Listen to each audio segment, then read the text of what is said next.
Bonjour à tous, bienvenue dans ce nouveau tuto PrestaShop. Aujourd'hui, je vais vous présenter un module qui est installé sur vos PrestaShop par défaut. C'est le module Slider, le module qui s'appelle Carousel.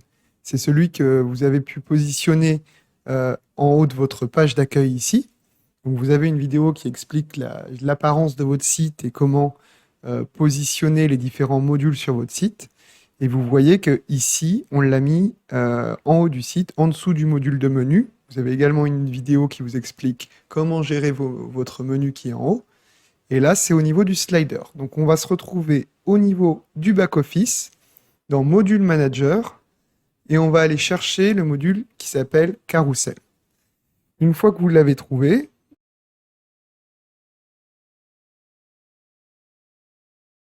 vous faites ici Configurer. Et là, vous avez différents paramètres que vous pouvez gérer. Donc, la vitesse du slide, donc le temps entre chaque slide.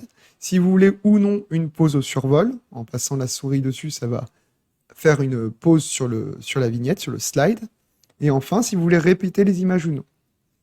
Ici, vous allez pouvoir gérer vos différents slides. Donc là, on en a 4. Vous pouvez les glisser-déposer pour mettre la position de l'un ou de l'autre.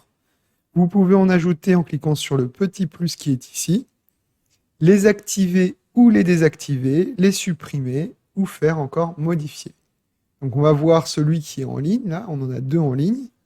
Si vous faites modifier, c'est très simple, vous avez plusieurs champs.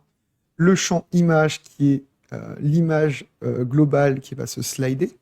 Pensez, c'est ce qu'ils indiquent ici, que si vous êtes en multilangue, à mettre l'image en anglais et en français. Vous avez votre titre qui apparaît dans le slide, une URL cible, c'est-à-dire que si vous voulez qu'en cliquant sur le slide, ça redirige l'utilisateur vers une page particulière, vous pouvez la mettre ici, l'URL.